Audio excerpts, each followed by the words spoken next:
Today we're going to talk a little bit about software estimation, and when I was thinking about what to title this, an incident that happened a couple months ago in my neighborhood came to mind. A buddy of mine had a big old dead tree in his backyard and was weighing the options of how to take it out, and he's the kind of guy who likes to do things himself. So what he did, instead of after he had the sort of tree people come in and gave him a bid, it was a couple $1,000s to cut it down, chop it up, tear up the stump. He didn't like that, so he went out and did some shopping. Went to the local hardware store and picked up the most powerful chainsaw money can buy these days without a permit. It's the MS-880 Stihl Magnum. 59-inch guide bar, 6.4 kilowatt engine, real powerful chainsaw. And I see him coming home from the store with this big orange box, and I said to him, that looks like a Stihl chainsaw. He said, yes, it is. I'm going to go to town on this tree back here. So I said, do you want some help? I've done some of this before. I grew up in the Midwest. We cut down trees in our backyard all the time.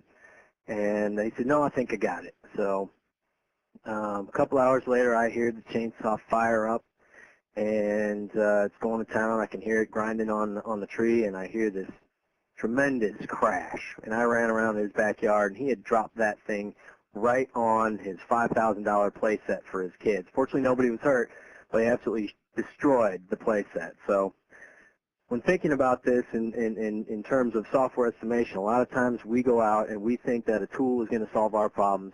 And if we don't know how to use it, we're going to hurt somebody. Maybe not physically, but possibly emotionally. So that's how I came up with the title of this, and it's something that I say a lot, and my staff probably get sick of hearing me say it. So that's what we're going to be talking about today, how software estimation doesn't get solved just by going out and buying a tool. So we're going to talk about why we estimate. We're going to talk about some of the challenges of software estimation, why it's so difficult, and why it's something that is tough to get right. I want to talk about the benefits of using the tool, and as well as the pitfalls. So a lot of this comes from understanding the pros and cons of these tools that are out there to help us do software estimation. And then we want to get into the meat of it, which is how do we improve our software estimation? How do we get better at it? So why do we need to estimate? Well, we certainly can't go into a project without some semblance of what our end game is in terms of how much budget we have, how much we have to bid on a project. We have to be able to allocate our resources. We have to put our people on projects, and in order to understand where those people need to go, we need to estimate. And we need to better predict what it will take the next time. So there's a lot of different reasons we estimate. It's part of the standard process of any project, regardless of whether it's a construction project, an IT project, or a home improvement project. You're going to estimate what it's going to cost to see what kind of resources you need to put up against it. So the purpose of this presentation is really to discuss the benefits and pitfalls of using software estimation tools for these IT projects, as well as some of the other key estimation best practices. Some of the challenges of software estimation. This graph right here lays out some of the history of the state of software projects from the Chaos Report. And I think there's an additional report out now, the 2008 Chaos Report, and it shows that things aren't any better than they ever have been. Software development projects are notorious for cost and schedule overruns. Now, some of this is due to requirements volatility or not understanding requirements. There's a lot of different reasons why software projects don't come in within budget or on time. But a lot of that is just poor estimation up front. I don't know how many times I've been on projects where I look at the original estimate and just think these guys were pipe dreaming, because there's no reasonable way for us to think that we could actually accomplish the end results with this amount of money in this amount of time.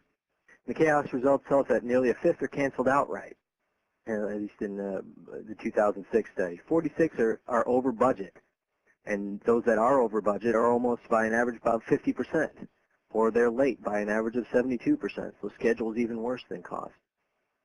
Even successful projects, those that are delivered on time and within budget, only deliver 2/3 of expected functionality. So we're in a pretty sorry state when it comes to being able to accurately estimate what these projects are going to cost.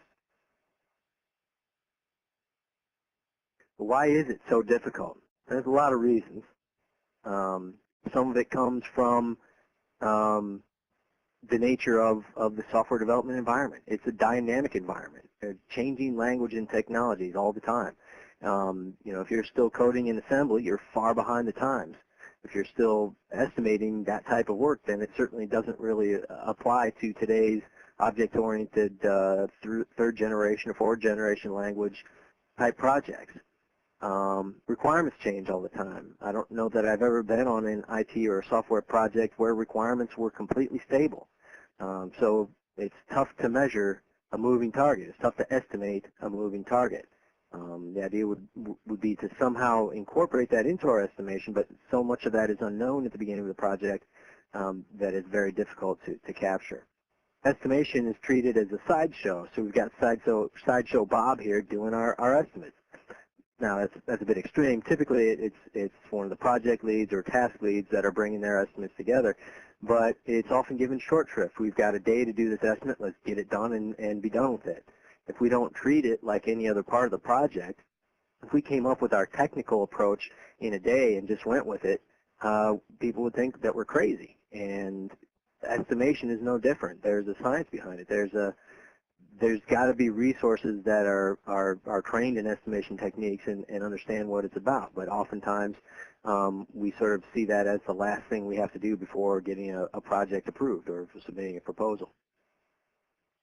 Lack of relevant historical data. I don't know about your organizations, but in my organizations, we've got a lot of historical data, but it's difficult to pin down the cost of our projects as a true historical number.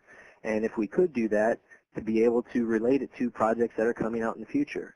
If we're doing a software development for a piece of satellite system that controls the antenna relays, it certainly is different than developing a management information system for grant management for a civil agency. So it's you can't compare the two. So if we're estimating projects, you have to look at what historical data you have that's relevant to what's at hand. And a lot of times organizations, number one, don't do a good job of collecting and tracking and maintaining historical data. Number two, if they do, have a difficult time relating it to the task at hand. So historical data is great for estimation, but the fact is we don't typically do a good job of keeping it in line and tracking it in a usable format that we can use to project for the future. Estimation is difficult because often we use the expert judgment approach and other manual estimation techniques that are not always reliable. Sometimes they can be very valuable, very insightful when you're tapping the experts, the opinion of the experts of how long something will take. But other times, in my experience, that has been a source of very optimistic estimates. Everything can be done in 2 weeks, or that's not going to take me any time at all. When in reality, when you get into it, that optimism isn't warranted. So we have to be careful about that. Complex activities are not always factored into our estimates. Software development, IT systems is a complex world to be working in. So if we come into it and aren't thinking about all the different aspects of things or the risk factors that may impact our costs, we're going to end up being wrong in our estimates. And lastly, the challenges of estimating software size.